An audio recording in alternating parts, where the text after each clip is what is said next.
Hello student, कैसे हैं आप लोग। होप कि ठीक होंगे आप लोग। लॉकडाउन का पूर्णतः पालन करते हुए पढ़ाई पे ध्यान दे रहे होंगे और रिक्वेस्ट है कि बाहर ना निकलें क्योंकि सिचुएशन बहुत ही डेंजरस हो चुकी है अब अपने ज़िले में। ठीक है, तो प्रीवियस वीडियो में हम लोगों ने देखा केमिकल काइनेटिक्स के कई लेक्चर्स मैंने बनाया, उसमें हमने जीरो ऑर्डर रिएक्शंस, अभी जो प्रीवियस नेक्स्ट वीडियो था, जीरो ऑर्डर रिएक्शन को काफ़ी डिटेल में पढ़ाया और मैंने कहा था कि जीरो ऑर्डर और फर्स्ट ऑर्डर ही बोर्ड और जेई मेंस चाहे निट में ही सिलेबस में है। तो आज मैं फर्स्ट ऑर्डर पे डिस्क्रिप्शन दूंगा, उसके बाद फिर कुछ सेकेंड और थर्ड ऑर्डर भी थोड़ा थोड़ा मैं बता दूंगा। ठीक है, तो अब जो हेडिंग इस वीडियो में आज हम डिटेल पढ़ाएंगे उसकी जिसकी बात करेंगे वह है फर्स्ट ऑर्डर रिएक्शन। क्या है फर्स्ट ऑर्डर रिएक्शन? तो हेडिंग डालेंगे फर्स्ट ऑर्डर रिएक्शन। इसके पहले हम लोग क्या पढ़े हैं? Zero order reaction. ठीक है, आज हम लोग डिटेल स्टडी करेंगे, वही इंटीग्रेटेड इक्वेशन निकालेंगे, इसका ग्राफ बनाएंगे, इसका हाफ टाइम देखेंगे।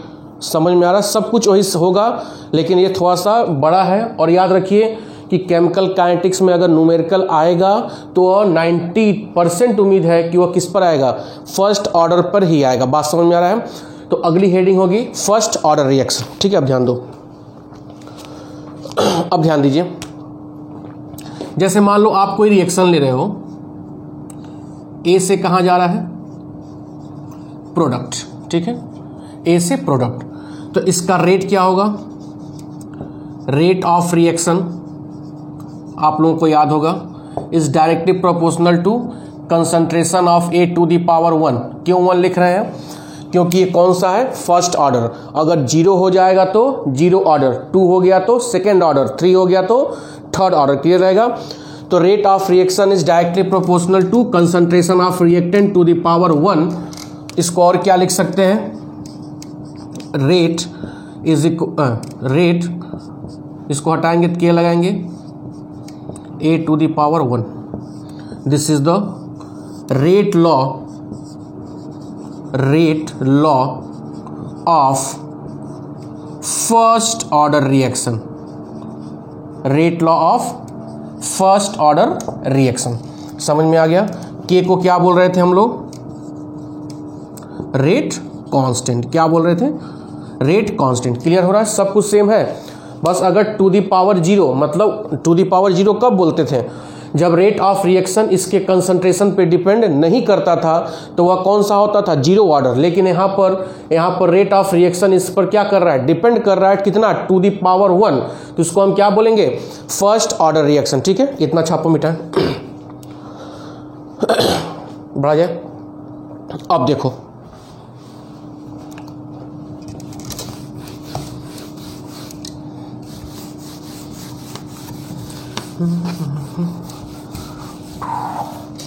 बड़े डेरिवेशन कुछ देखते हैं। मैथमेटिकल, टोटली आज मैथमेटिकल एक्सप्रेशन हम लोग देखेंगे। Integrated rate law of first order reaction. ठीक है, थोड़ा सा ध्यान देना है, सब आराम से हो जाएगा, कोई कठिन नहीं है। कठिन तो केमिस्ट्री है, ये नहीं झूठे हल्ला है केमिस्ट्री कठिन है। मान लो ए कहाँ जा रहे हैं? प्रोडक्ट। ठीक है, ए से हम कहाँ गए? प्रोडक्ट। ठीक है, इसका इंटीग्रेटेड रेट इक्वेशन पता करना है, इंटीग्रेटेड।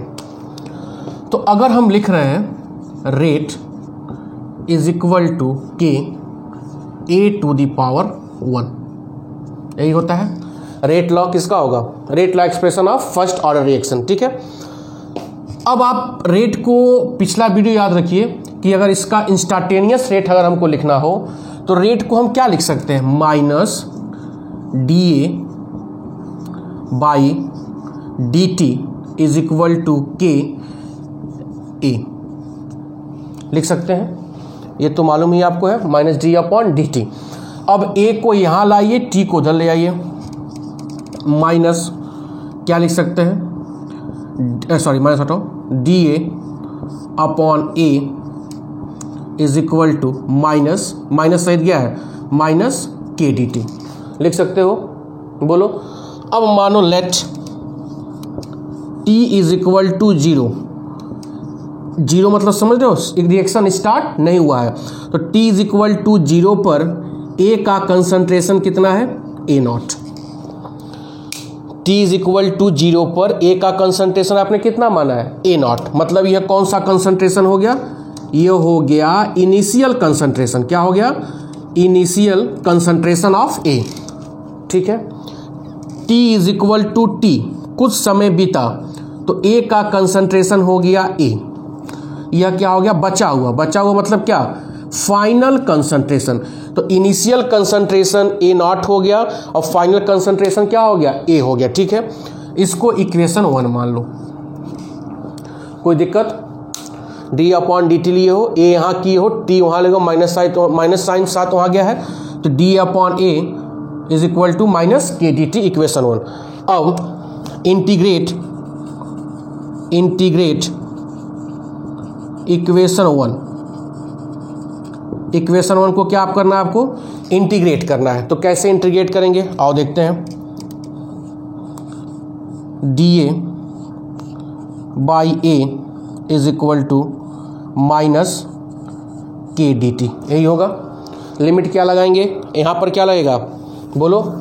A0 से कहाँ, A0 से A0 मतलब t इज इक्वल टू क्या था, 0, और A कब हुआ, जब t is equal to t हुआ। समझ में आ रहा है, A0 से A। इसको और क्या लिख सकते हैं आप, तो dA/A का इंटीग्रेशन क्या होगा, देखो यहां पर log बेस E A, कहां से कहां तक, A0 से A।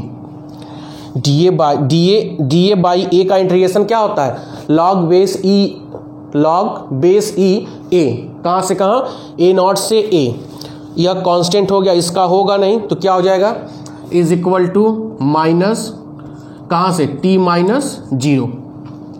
समझ में आ रहा है। इसको और क्या लिख सकते हो, log base A minus log base E A0 minus क्या लिख सकते हो, kt लिख सकते हो, या इसको और क्या लिख सकते हो, और log base A is equal to log base E A0 minus kt। समझ में आ रहा है, यह हो जाएगा integrated rate equation of first order reaction. Clear हो रहा है ये सब, बोलो बेटा। जब इसको इंटीग्रेट किए हो dA/A को, तो क्या है, log बेस EA, और लिमिट क्या है, A0 से A, और ये k का होगा नहीं, t का, t माइनस 0, तो यह log A0 is equal to minus kt हो गया। फिर यहाँ पे चेंज किए हैं, तो ये क्या हो गया, integrated rate equation of first order reaction. समझ में आ रहा है। अब देखो, इस इंटीग्रेटेड रेट इक्वेशन से आप न्यूमेरिकल नहीं लगा पाओगे। अभी इसको मैं और सिंप्लीफाई करूंगा, और सिंप्लीफाई करके फिर इंटीग्रेटेड रेट इक्वेशन जो यह बना है, इसका सिंप्लीफाई फॉर्म लाकर तब मैं लाऊंगा, और उस फॉर्म या उस फार्मूले से आप न्यूमेरिकल क्या कर सकते हैं, सॉल्व कर सकते हैं। तो याद रहे कि इस इंटीग्रेटेड रेट इक्वेशन से आप फर्स्ट ऑर्डर रिएक्शन का न्यूमेरिकल सॉल्व नहीं कर पाएंगे। क्लियर हो रहा है, इतना छापो, आगे और बढ़े। अभी और डेरिवेशन नीचे है,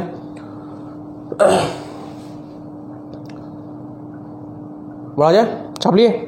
अब ध्यान दो, मैं मिटा रहा हूं क्योंकि जहां थोड़ा बड़ा है, बड़ा लगेगा, जहां कम है। हैप्पी बर्थडे किया जाए, आओ पढ़ो बेटा, खूब पढ़ो, समय बहुत मिला है। और अब क्लास की तरह ही पढ़ाया जा रहा है, पूरा डिटेल, उससे ज़्यादा ही यहाँ पे बताया जा रहा है। क्लास में तो बोर्ड ही मैक्सिमम पढ़ाया जाता है, लेकिन यहाँ पर बहुत ज़्यादा, चाहे नीट करना हो, चाहे बीएससी की स्टूडेंट हो, मैं उनको ही बोल रहा हूँ, बीएससी व जो थर्ड ईयर सेकेंड ईयर में हो, वो भी पढ़े बढ़िया से। अब देखो क्या आया था, अभी ध्यान दो। अभी आपने जो उसको मैं घेरा था रेड पेन से, क्या था, log base EA is equal to A0 minus kt। ठीक है, अब थोड़ा ध्यान दो, अगर हमको log बेस e को कन्वर्ट करना हो log बेस 10 में, अगर log बेस e को कन्वर्ट करना हो किसमें log बेस 10 में, तो आप जानते होंगे, मैं इसको रेड पेन से लिख रहा हूं, कैसे होगा। अगर log बेस e x है, यह इज इक्वल टू हो जाएगा 2.303 log बेस 10x।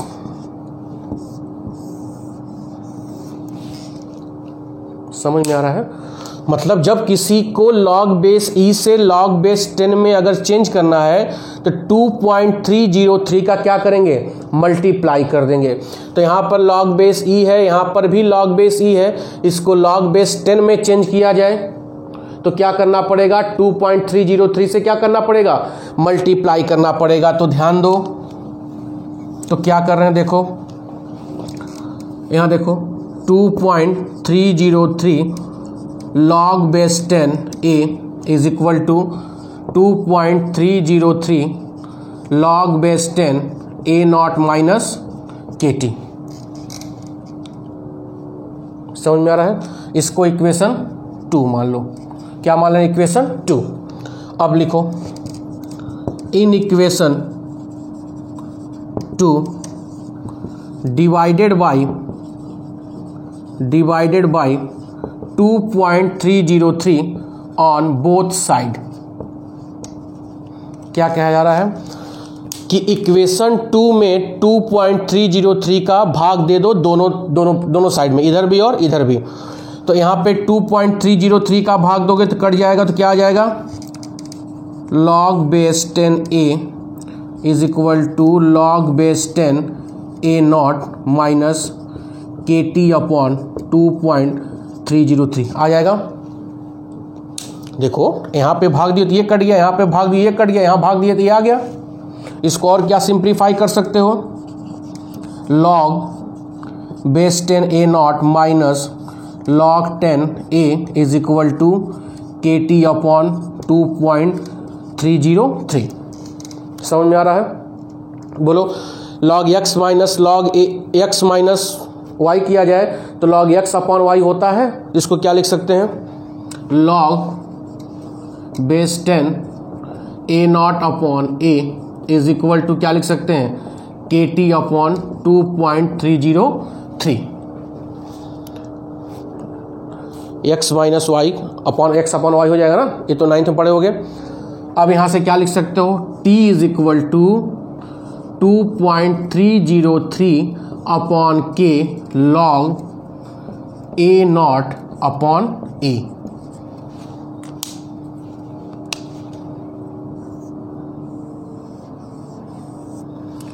यह अभी क्या है, इंटीग्रेटेड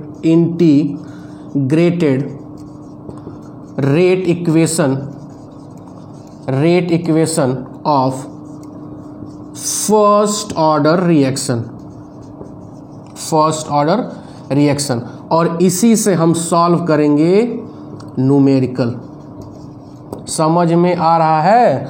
क्या हुआ, t is equal to 2.303 by K log a not upon a।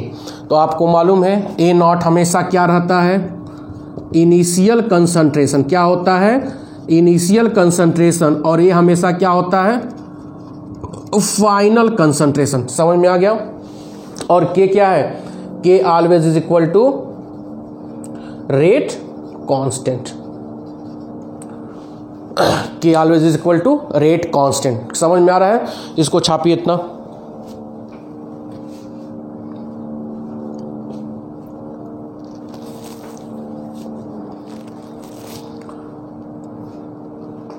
बढ़ा जाए, क्लियर हो रहा है? न्यूमेरिकल इसी से सॉल्व होगा। क्या, t इज इक्वल टू, एकदम याद कर लो, t is equal to 2.303 by K log a upon a, log a not upon a। फिर से बोलते हैं, t is equal to 2.303 by K log a not upon a। a nought क्या, initial, a final, k rate constant, t समय दिया रहेगा। ठीक है, इतना छाप लिए होंगे आप। बढ़ा जाए, बायोलॉजी वालों को ये सब करने में दिक्कत हो रहा होगा तो केवल यह रट लीजिए, हैप्पी बर्थडे हो जाएगा, सारा सवाल इसे सॉल्व हो जाएगा। मिटाऊँ मैं? और देखते हैं आगे, और थोड़ा सा और डीप चलते हैं,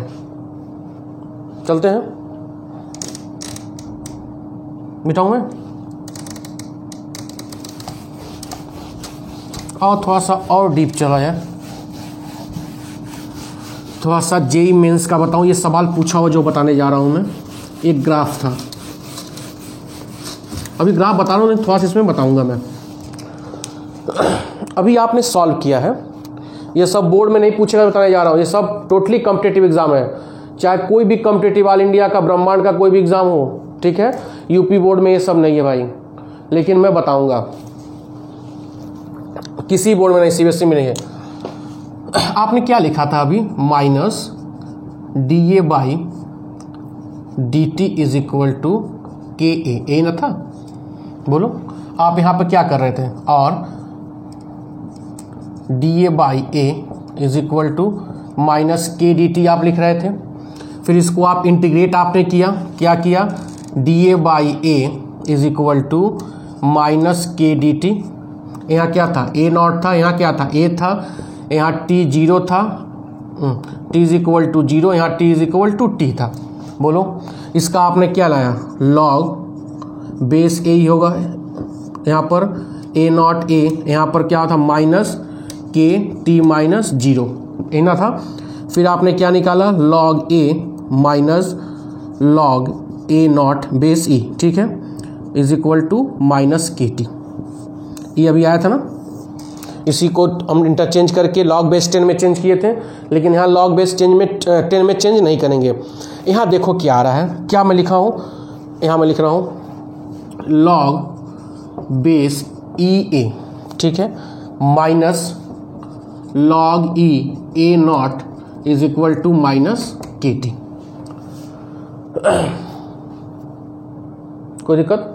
अब ध्यान दो, अब इसको मैं क्या लिख सकता हूँ, log base E A upon A not लिख सकता हूँ मैं, is equal to minus K T. समझ में आ रहा है? अब अगर आपसे कहा जाए we know that log X is equal to Y हो, log X is equal to Y, तो x is equal to E to the power y हो सकता है।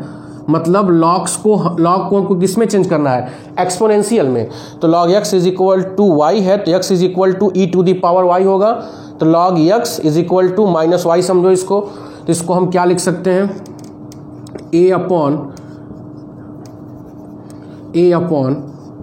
ए not is equal to E to the power minus K T, a is equal to A not E to the power minus K T.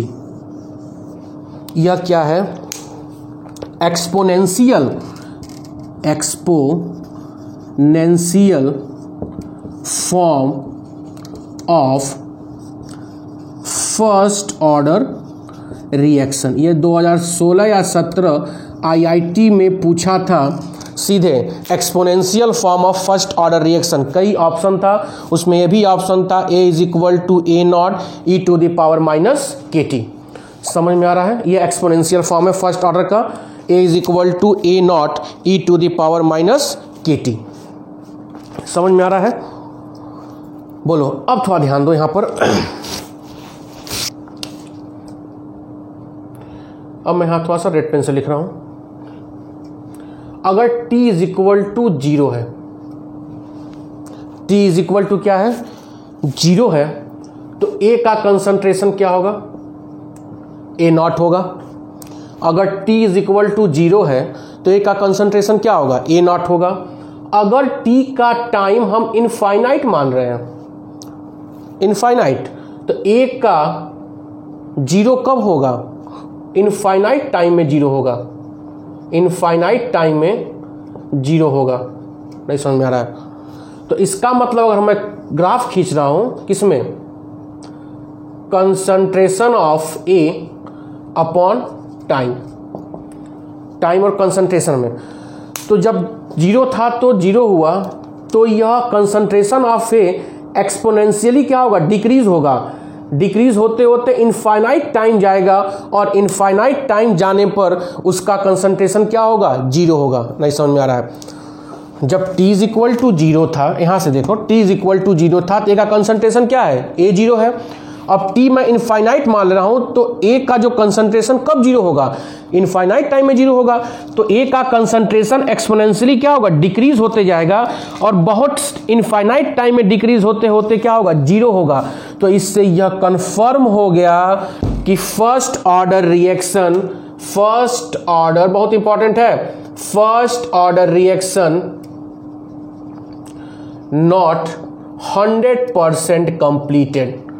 कभी भी 100% ये first order reaction complete नहीं होता है। क्यों? क्योंकि इसका जब हम कंसंट्रेशन ऑफ, अरे यार टाइम के साथ इसका कंसंट्रेशन घटना चाहिए, घट भी रहा है भैया, देखो घट रहा है, लेकिन जीरो कहाँ होगा ये हमको पता नहीं है। तो इनफाइनाइट टाइम लगता है इस रिएक्शन को होने में और कंसंट्रेशन ऑफ रिएक्टेंट भी जीरो इनफाइनाइट टाइम होगा। तो जब इनफाइनाइट टाइम होगा तो इसका मतलब ये रिएक्शन कंप्लीट 100% पॉसिबल नहीं है। क्लियर हो रहा है? तो दो इंपॉर्टेंट चीज है, exponential form of first order reaction क्या है, a is equal to a naught E to the power minus kt। छापो इसको।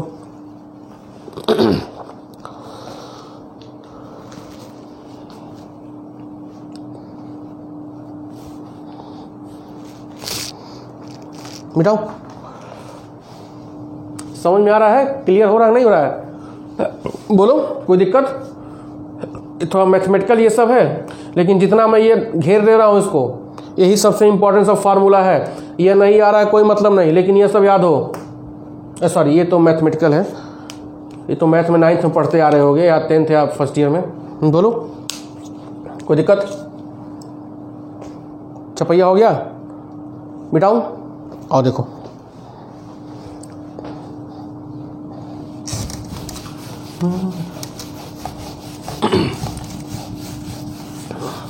बहुत बच के रहना भाई, क्योंकि इस समय मार्केट में कोरोना बहुत बम्पर घूम रहा है।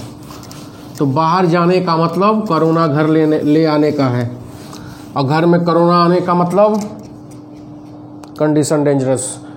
तो प्लीज़ बाहर एकदम मत जाइए, घर पे खूब पढ़िए, टीवी देखिए, खूब खाइए, मस्त रहिए। अब देखो, हाफ लाइफ पीरियड,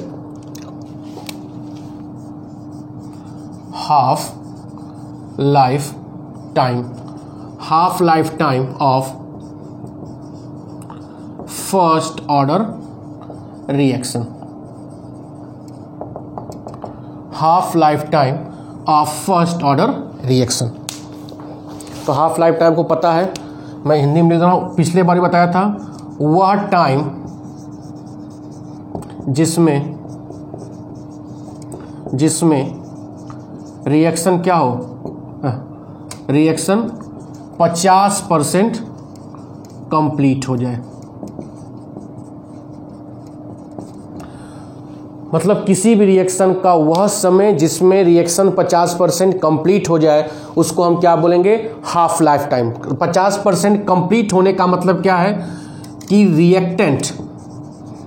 रिएक्टेंट का कंसंट्रेशन कितना हो जाए भाई बताओ, आधा हो जाए। अरे आधा ना होगा,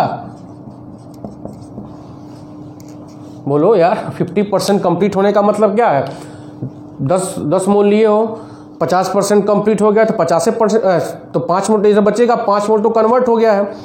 तो कहने का मतलब जो बचा हुआ कंसंट्रेशन है ए, वह क्या हो जाएगा, A nought by 2, A nought by 2। और इसको किससे हम प्रदर्शित करते हैं, टी हाफ से। किससे करते हैं, टी हाफ से। तो ध्यान दो क्या आया था, T is equal to 2.303 by K log A nought by A आया था, यह टी हाफ हो जाएगा, इज इक्वल टू 2.303 के लॉग A नॉट, A की जगह क्या रखोगे, A nought by 2, A nought से A नॉट हैप्पी बर्थडे हो जाएगा। आगे बढ़ो, T half is equal to 2.303 by K log 2, log 2 की वैल्यू आपको 0.3 अप्रॉक्स मालूम होगी। तो T half is equal to 2.303 into 0.3 by K, T half is equal to 0.693 by K. T half is equal to 0.693 by K. यह half life time हो गया, half life time of for मतलब first order reaction. समझ में आ रहा है क्या है?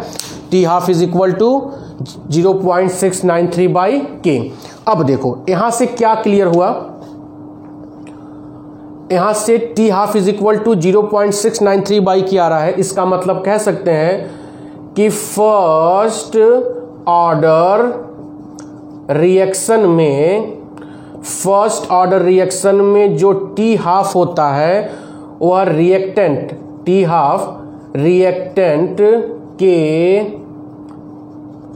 कंसंट्रेशन पर डिपेंड नहीं करता है। क्यों नहीं डिपेंड करता है? क्योंकि यहां देखो, यहां पे कहीं पे भी ए आ रहा है। अरे यार, T half is equal to 0.693 by K ही आ रहा है, कहीं ए का कंसंट्रेशन आ रहा है। तो जब ए का कंसंट्रेशन नहीं आ रहा है, इसे क्या कंफर्म हो रहा है कि भैया फर्स्ट ऑर्डर रिएक्शन में टी हाफ जो है वह रिएक्टेंट के कंसंट्रेशन पे डिपेंड नहीं कर रहा है। जैसे मान लो कोई सवाल पूछ सकता है कि अगर ए है, ठीक है, यह चेंज हो गया प्रोडक्ट, यह मान लीजिए लिया गया है 10 मोल, इसका टी हाफ है 10 मिनट। कितना है? 10 मिनट। इसी ए को लिया गया है, यहाँ लिया गया 8 मोल, यह चेंज हुआ प्रोडक्ट में, तो इसका टी हाफ क्या होगा? इसका टी हाफ भी क्या होगा? 10 मिनट। क्यों 10 मिनट होगा? क्योंकि यह जो टी हाफ है इसके कंसंट्रेशन पे डिपेंड नहीं करेगा। क्लियर हो रहा है? 10 मोल था तो भी 10 मिनट होगा, 8 मोल है तो भी 10 मिनट होगा, 6 मोल होगा तो भी टी हाफ क्या होगा? 10 मिनट। समझ में आ रहा है? तो फर्स्ट ऑर्डर रिएक्शन में टी हाफ रिएक्टेंट के कंसंट्रेशन पे डिपेंड नहीं करता है। क्लियर हो रहा है? इतना छापिए, आगे बढ़ा जाए।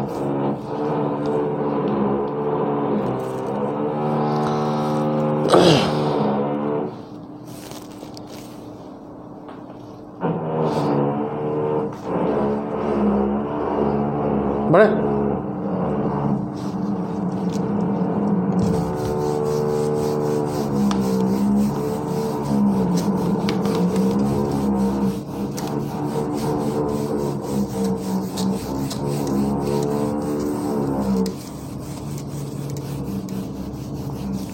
अब देखो, अब अगली हेडिंग होगी graph of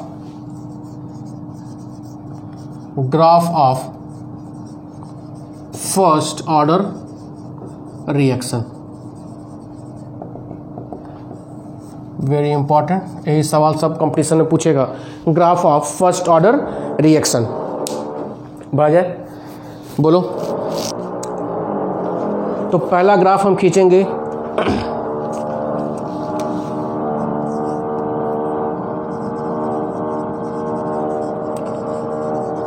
concentration of A versus rate, concentration of A versus rate. तो आपको पता ही है, बहुत सिंपल है, rate is equal to K A to the power 1 होता है, तो y is equal to M X होगा। y इज इक्वल टू क्या होगा? एम एक्स होगा। यहाँ पर रेट ले लो, यहाँ पर कंसंट्रेशन ऑफ ए कहाँ से जाएगा? ओरिजिन से, और इसका स्लोप क्या होगा?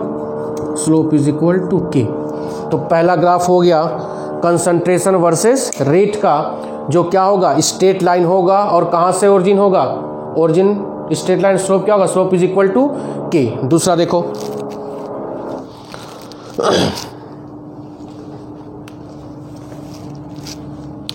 Second, rate versus time, rate versus time. तो क्या आया था? अभी तो बताया हूं मैं तुमको, क्या था? a is equal to A not E to the power minus K T. Rate is equal to क्या है? के ए था, ए की जगह रख सकते हो, तो rate is equal to K A not E to the power minus K T.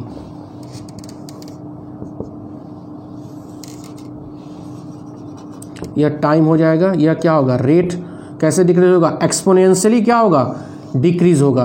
तो first order FOR first order reaction में जो रेट होता है वह एक्सपोनेंशियली, बहुत इंपॉर्टेंट है, exponentially decreases with time, exponentially decreases with time.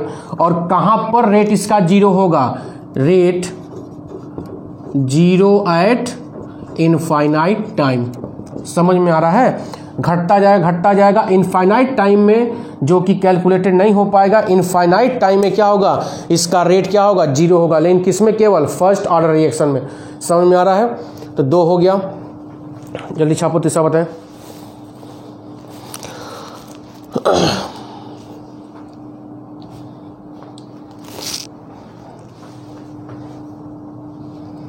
बढ़े,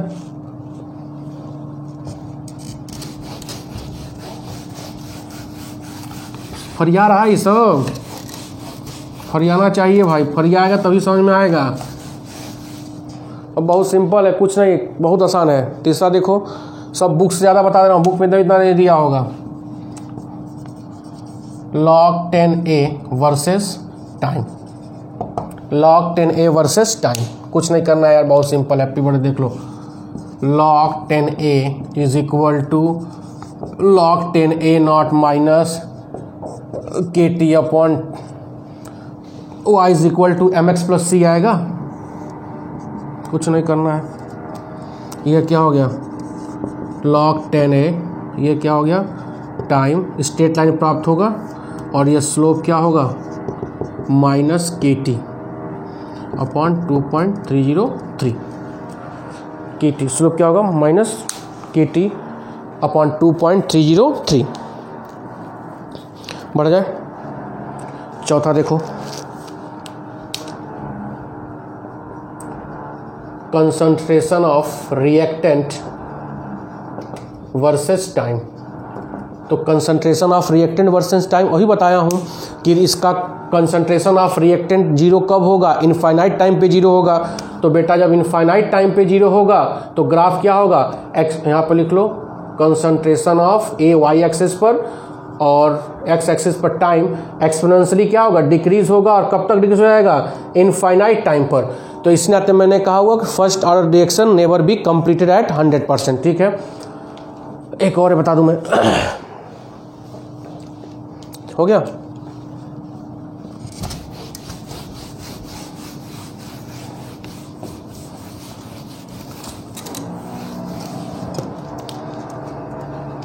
पांचवा देखो,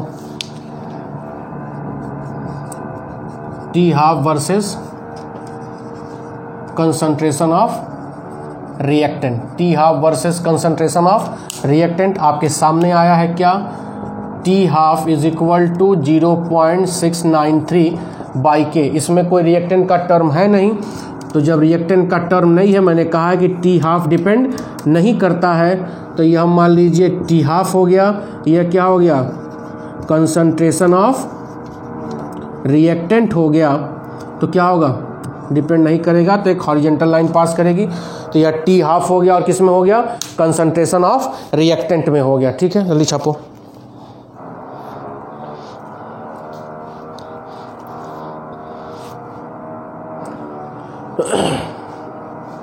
मिटाओ,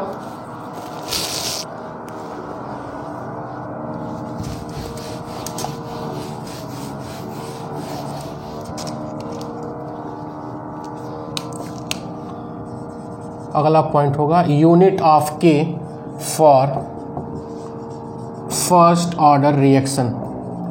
बहुत सिंपल ये सब है यार, पिछले प्रीवियस वीडियो में जो पहले पढ़ाया था उसमें बताया भी था। तो क्या होगा, rate is equal to K A to the power 1। Rate का आपको मालूम ही है क्या, कंसंट्रेशन पर टाइम, इसी को मोल पर लीटर पर टाइम इज इक्वल टू के। इसका क्या होगा कंसंट्रेशन, ये कट गया, तो K is equal to time inverse. तो क्या, और के इज इक्वल टू मिनट रहेगा तो मिनट इनवर्स होगा, या और क्या लिख सकते हैं, K is equal to second inverse, कुछ भी लिख सकते हो। बात समझ में आ रहा है। तो बेटा ये हो गया overall first order reaction completed, मैंने इसको पढ़ाया। इंटीग्रेटेड रेट लॉ का कई फॉर्म बताया, एक्सपोनेंशियल फॉर्म बताया, ग्राफ इवेंट ड्रॉ कराया, यूनिट बताया, हाफ लाइफ बताया, ठीक है। तो जीरो ऑर्डर, फर्स्ट ऑर्डर, ये मैं डिटेल पढ़ा दिया। अब नेक्स्ट टर्न पर मैं आगे बताऊंगा और इन पे न्यूमेरिकल मैं सैटरडे या फ्राइडे को आप लोग को PDF में भेज दूंगा, ठीक है। खूब ढेर सारा न्यूमेरिकल आप सॉल्व करिएगा और सैटरडे को आप मुझसे पूछ भी सकते हैं। ओके, बहुत बहुत धन्यवाद, थैंक यू।